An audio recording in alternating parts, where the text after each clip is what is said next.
Esse ano, os nossos vídeos do Movimento Abril Verde serão um pouquinho diferentes. Esse ano, pretendo homenagear aquelas profissões que muitas vezes ficam esquecidas, trazendo assim o quadro Desafio das Profissões. Confiram o dia a dia, as batalhas dessas profissões que iremos homenagear esse ano. Mecânico. Aquele que te socorre no momento que tudo está dando errado, que conserta o que sabe que está estragado, que aguenta as suas infames piadinhas, que tenta adivinhar pelas suas onomatopeias o que foi que deu errado. E muitas das vezes é aquilo que você já devia ter trocado. Interpreta as luzes do seu painel para dar um diagnóstico, testa a sua paciência até mesmo antes de testar as peças. Afinal, ninguém é de ferro. Mas trabalhar de graça não, porque isso nem relógio faz. Quer serviço bem feito? Trate de pagar, rapaz. Quase sempre cumprem o prazo. Por isso, sempre escolha em quem possa confiar. Profissionais esses que merecem todo o nosso respeito e nossa admiração.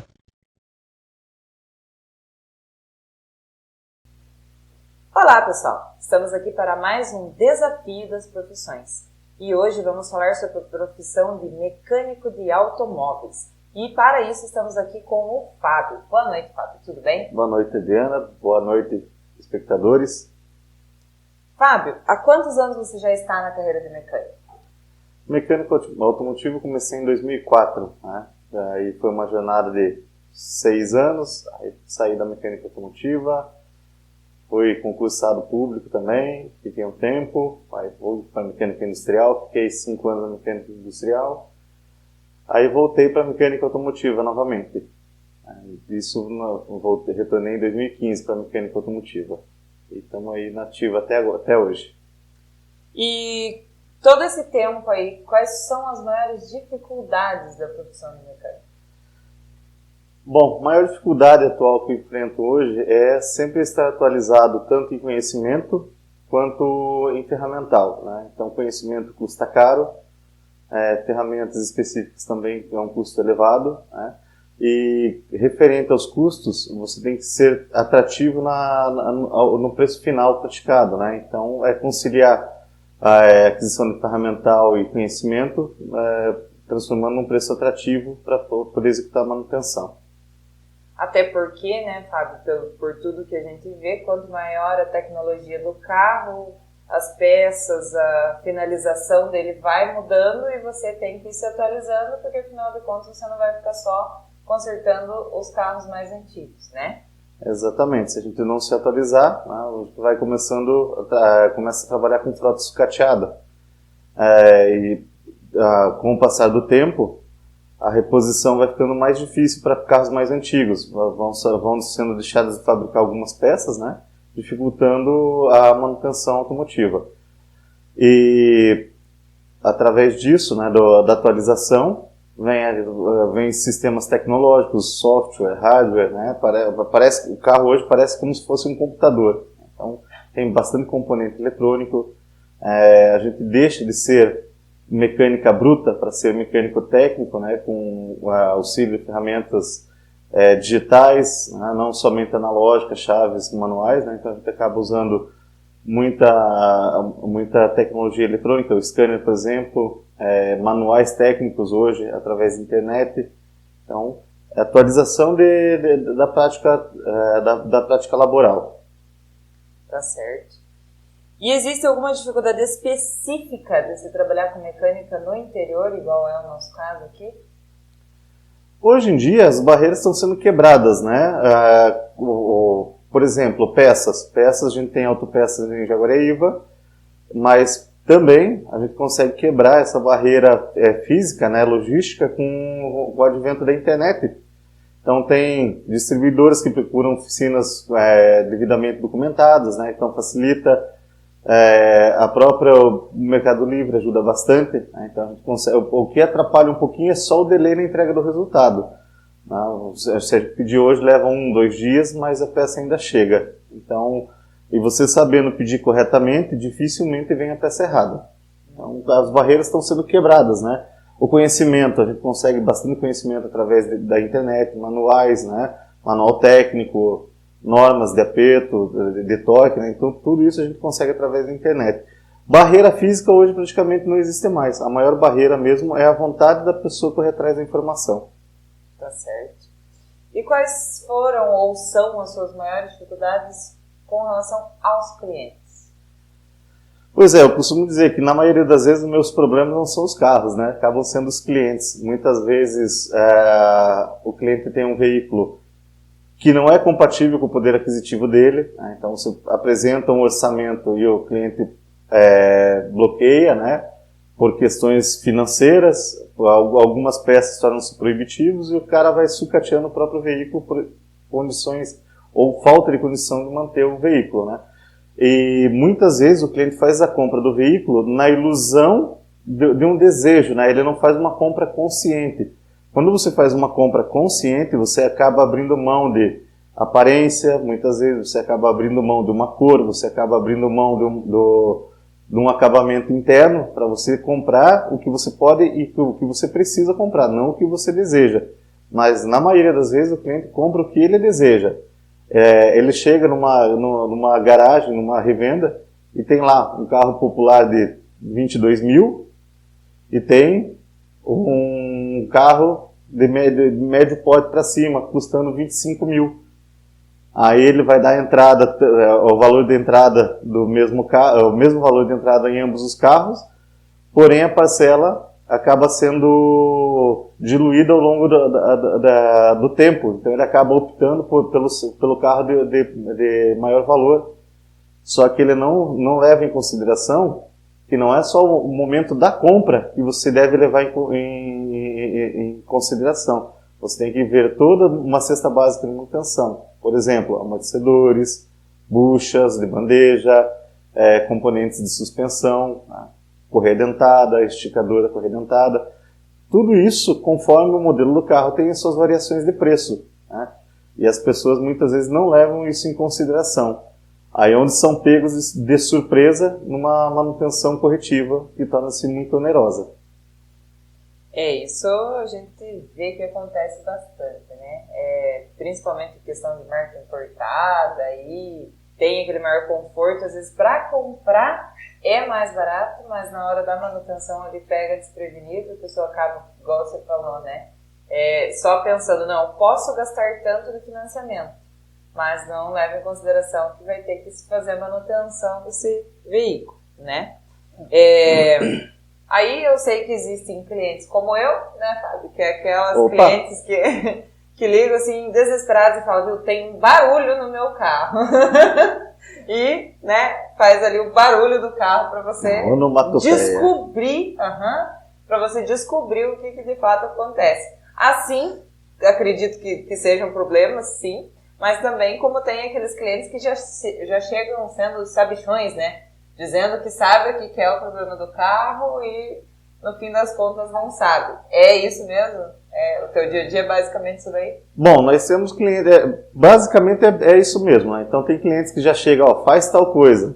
Muitas vezes ele sabe o que está pedindo, né? Mas nem sempre é fato. Às vezes ele escuta alguma coisa, vê pela internet, né? Mas nem sempre é fato que o que ele chega pedindo é o caso de ser resolvido. Às vezes o barulho leva a um diagnóstico errado. Isso acontece. Que nem você citou, né?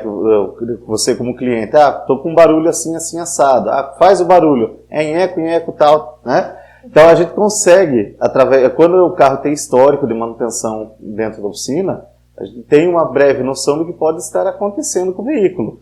Mas não são todos os clientes que a gente consegue fazer um atendimento desse, muitas vezes por telefone. Quando é um cliente que você não tem histórico, é a primeira vez que você está fazendo atendimento, né? Muitas vezes você não sabe o que te espera. Um parafuso espanado, né? Uma manutenção mascarada, então você não sabe o que espera. E muitas vezes acontece de você começar uma manutenção programada ali, você programou que vai fazer isso, e quando você abre de fato o serviço, você que tem coisas a mais do que foi inicialmente estipulado para fazer. Então, quando tem histórico de manutenção, fica mais fácil. Quando não tem histórico, fica um pouquinho mais complicado. Não é que não seja impossível de fazer. Faz-se sim a manutenção, né? Mas pode ser que algumas coisas no meio do caminho sejam encontradas que tornem oneroso a manutenção. Até porque, né, a onomatopeia, como você mesmo citou aí, fica fácil quando o carro realmente está na revisão preventiva, né? Então ele Sim. vai ter aquele barulho, né? Agora, se você deixa o carro ir decaindo, vai ter ali vários barulhos e você não vai conseguir identificar aquele que está incomodando. Uma coisa muito importante também, o cliente chega reclamando, não, meu carro está com um barulho. Ah, tá bom, me explica o teu barulho. Ah, não, quando eu subo a calçada, ele faz um barulho específico. Tá, mas é só nessa condição? Vamos testar? A importância de quando o cliente chega relatando o barulho, é você botar o cliente sentado do lado, ou muitas vezes pedir para ele dirigir o carro, e você escuta. Porque muitas vezes o profissional escuta o barulho muito mais grave, que não é o mesmo barulho que o cliente escuta, né? Só que, por exemplo, um barulho de rolamento, um chiado, o cliente muitas vezes não tem o ouvido preparado para escutar. Ele vai escutar estralos da suspensão na maioria das vezes. E muitas vezes o barulho que ele não escuta acaba sendo até mais grave que o barulho que levou ele na oficina. Então a importância de você andar com o cliente dentro do carro e perguntar qual é o barulho. É esse? É assim o barulho? Eu escutei o barulho, mas tem mais um barulho assim, assim, assado, né? Esse barulho pode ser tal coisa. Você quer que a gente dê uma olhada e tal? Porque que nem já aconteceu, né, do cliente chegar reclamando do barulho, deixar o carro e eu não fazer essa volta com o cliente. E eu fazer a minha volta e descobrir o barulho que era grave. Eu vou lá, reparo o barulho grave, só que o barulho que o cliente chegou reclamando não era o barulho que era para ser consertado, né? Então dá uma impressão de que não foi consertado o que era grave. O que era grave, na verdade, foi, e o que era secundário não foi, né? Então por isso a importância de você sentar com o cliente, dar uma voltinha e perguntar, é esse barulho, é desse jeito? Né? Então acontece bastante. E Fábio, qual que é a principal diferença agora que você é um mecânico empreendedor e quando você era um mecânico empregado? A principal diferença é que toda a responsabilidade do veículo entregue é a minha, né? Eu não posso... Antes eu dividia a responsabilidade de entrega do veículo com o dono da oficina. Hoje não. Hoje, quando sai um veículo da minha oficina, a responsabilidade é praticamente minha. Por mais que seja um funcionário mexendo no veículo, o nome que está sendo posto em cima daquele carro é o meu. Então a principal diferença é saber lidar com as pessoas em volta. Não é o meu problema não. A principal diferença entre ser mecânico e ser dono de oficina é que eu preciso levar em consideração o poder aquisitivo do cliente, o estado geral de conservação do veículo, a capacidade técnica do profissional envolvido, a disponibilidade de peça ou a logística para a peça chegar, toda a documentação de manutenção do veículo, o histórico de manutenção do veículo. Ele saiu, eu comprei, vamos dar um simples exemplo aqui, fui trocar pivô de um Gol. Aí vou na loja A, tem um pivô, e vou na loja B, tem outro pivô. Nenhuma das duas tem o parzinho do pivô. Eu comprei um pivô em cada loja. Aí eu trago para dentro da minha oficina e vou aplicar no veículo. Eu preciso ter uma documentação dentro da minha oficina falando onde eu comprei o pivô do lado direito e aonde eu comprei o pivô do lado esquerdo. Porque se caso vier dar algum problema, eu preciso rastrear onde é que foi comprado para eu tomar as providências por uma garantia, né? Então, a rastreabilidade da peça eu preciso ter. Outra coisa, enquanto eu fui empregado, eu não me preocupava em se as contas estavam em dia e se o cliente estava pagando. Então, a maior diferença hoje é que eu não me preocupo única e exclusivamente mais com a manutenção. Eu me preocupo com toda a gestão do negócio. Captação de clientes, contas a pagar, contas a receber, cobrança, insumos para a prática da manutenção, treinamentos, né, aquisição de ferramental. Então são vários componentes que foram agregados, né, ao longo do tempo que a gente vai fazendo uma gestão. Por exemplo, algumas situações levam a gente a tentar prever uma manutenção que vai usar X peças. Eu preciso saber se o cliente pode parar o carro naquele dia, se quando o cliente parar o carro naquele dia eu vou ter as peças à disposição. Aí o cliente pode parar o carro naquele dia, eu tenho as peças à disposição. Eu preciso ver se o tempo que eu tenho para fazer a manutenção é o tempo que vai ajudar o cliente, né? É o tempo que o cliente tem para fazer essa manutenção. Então é complicadinho você ajustar todas as arestas, né, para fazer com que tenha uma fluidez. Às vezes acontece de aparecer uns percalços no meio do caminho, né, por uma peça que foi comprada errada, pode acontecer. Ou então, você compra a peça certa, mas você tem a marca A, marca B e marca C. O cliente está com pouca grana, o que ele vai fazer? Ele vai comprar o paralelo. Muitas vezes o paralelo não é duvidoso, é de qualidade inferior. Aí você perde tempo ajustando a peça para fazer ela caber no lugar. Ou você acaba descartando a peça e realmente buscando uma marca mais adequada, né? A marca adequada que vai ter o resultado satisfatório. Então é bem complicado. É impossível? Não é. É difícil? Com certeza é difícil você engrenar tudo para fazer funcionar legal. Mas quando funciona e dá bom para os três lados, tanto para mim como manutentor e gestor, quanto para o cliente e quanto para a autopeça do outro lado, todo mundo sai ganhando, né? Conseguir fazer uma manutenção num tempo hábil para o cliente é interessante, né? Tentar entregar antes do contratado, o cliente acaba se surpreendendo muitas vezes, né? Então faz parte de tudo isso daí. E antes, quando eu era mecânico mesmo, quando eu era funcionário, eu me preocupava em apenas fazer o serviço, me capacitar profissionalmente através de literatura, né? Conhecer o que eu estava fazendo e fazer o que tinha que ser feito, independente do tempo ou que ia levar, de onde que ia vir as peças, né? E eu não fazia frente com o cliente, fazia frente com o dono da oficina. Então eu tinha muita preocupação a menos do que eu tenho hoje, para entregar o resultado técnico que eu entrego hoje, né? Então a principal diferença é essa. Bacana. Fábio, você já se acidentou no trabalho? Na mecânica automotiva, não vou chamar de acidente, vou chamar de incidente, né? Uma chave que escapa, a gente machuca a mão, né? Pode uma chave de fenda, quando você está mal preparado, escapa, acerta a mão, você machuca a mão com a chave, ou você vai puxar uma chave com cabo, né? Uma alavanca, acaba escapando, você pode escorregar, machucar. Mas acidente dentro da oficina, sim, acidente não, pequenos incidentes já. Fábio, como mecânico hoje, você tem como dar algumas dicas de manutenção básica de segurança para as pessoas sempre priorizarem ali nos seus veículos, não importa a marca, não importa o modelo? Tá. A primeira dica que eu tenho, que acaba se tornando uma dica de segurança, é fazer uma compra consciente. Primeiro de tudo, você tem que fazer uma compra consciente do que você precisa, não do seu desejo, né? Você fazendo a compra consciente, você vai ter noção das condições do veículo, das condições que você está comprando, você vai ter noção dos custos que esse veículo tem, né? Então não é só uma parcela de compra, não é só abastecer e não é só pagar os documentos do veículo. Você precisa manter a manutenção em dia, né? Então o que é a principal regra de segurança é a manutenção preventiva e não a corretiva, tá? O que é manutenção preventiva? É fazer de acordo com o que pede o manual do veículo, né? Trocar a correia no tempo certo, trocar o óleo no tempo certo, fazer uma inspeção nos freios, uma inspeção do sistema de suspensão, tá? Então, a principal dica de segurança realmente é fazer uma manutenção preventiva.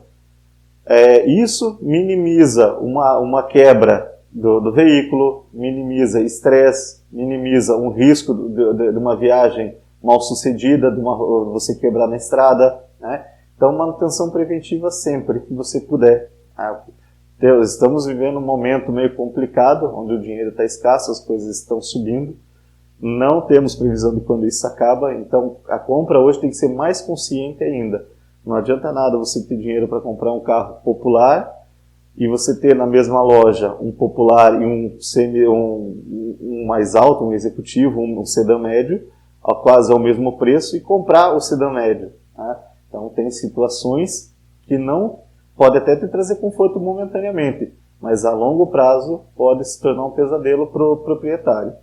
Referente à dica de segurança, o que eu recomendo a todos os clientes, independente de ser meu cliente, o cliente do Zé, do João, do Tião, procure um estabelecimento idôneo, documentado, responsável, né? Que tenha CNPJ, que pague os seus impostos em dia.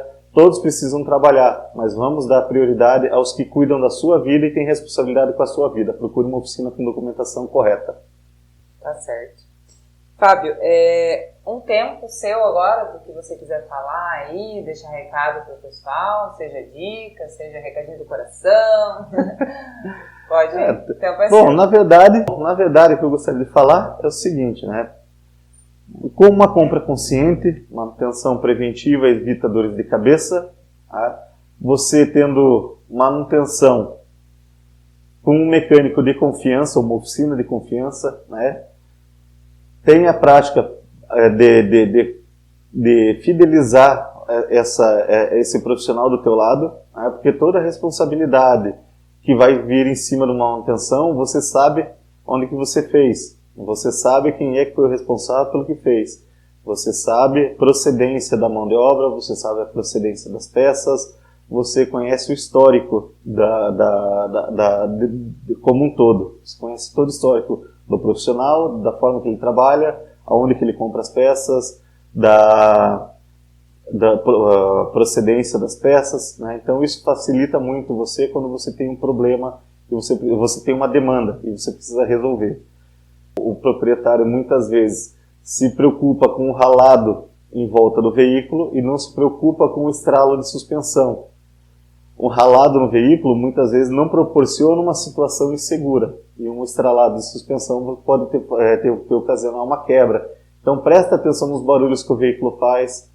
Não tenha vergonha de imitar o barulho quando você estiver exemplificando para o seu profissional. Ajuda muito, né? Direciona o profissional a buscar esse barulho específico, é interessante. A ação preventiva nem sempre vem do profissional que está ao seu lado. Por exemplo, calibragem dos pneus. Isso proporciona segurança, estabilidade, desgaste por igual dos pneus, né? Então é importante a troca do óleo no período certo também, o óleo adequado conforme manda o manual. Não vamos inventar óleo mais grosso porque o motor está mais gasto, porque o motor está cansado. Alguém estudou e alguém testou muito mais do que eu e tem um conhecimento muito mais aprofundado do que eu nesse quesito. Então eu não preciso inventar nada, já está escrito, já está no manual. Então é mais fácil eu como profissional executar a manutenção como manda o fabricante do que eu ficar inventando. Então, Fábio, eu quero te agradecer, né, pela participação, pelas palavras, pela tua disponibilização de tempo aí para nós. E pessoal, então sempre mantenham ali, nível de água e óleo, né, sempre em dia. Façam a calibragem dos pneus, tenham um mecânico de confiança, mantenham vocês como clientes um histórico de manutenção do seu veículo, juntem ali todas as notas fiscais, as ordens de serviço, para você saber tudo aquilo que foi feito no seu carro, para não ter perigo de ser enganado por ninguém, como muita gente acha. Temos aí no mercado muitos profissionais idôneos, prontos para ajudar, certo? Então, crie o hábito de realmente fazer a manutenção com uma pessoa ali de confiança, né, para ter o seu veículo sempre em dia. Quero lembrar que 70% dos acidentes de trânsito são sim por negligência, imprudência e imperícia, mas os outros 30% são por falta de manutenção. Então essa é a importância aí para evitar todo tipo de acidente, de trânsito, de trabalho e tudo mais. São essas as dicas de hoje aqui no nosso quadro Desafio das Profissões, valorizando os mecânicos de automóveis aí, porque é uma profissão que a gente não fala muito, mas eles colocam a nossa vida em risco ou nos livram dos riscos. Não é isso? Perfeitamente. Então, muito obrigada novamente, Fábio, pela tua participação. Pessoal, vou deixar aí o contato do Fábio no final do vídeo, para quem quiser entrar em contato, para um bate-papo, para um orçamento. E assim, vamos tocando a vida e valorizando esses profissionais que merecem todo o nosso respeito. Certo? Muito obrigada. Tchau, tchau para vocês. Até!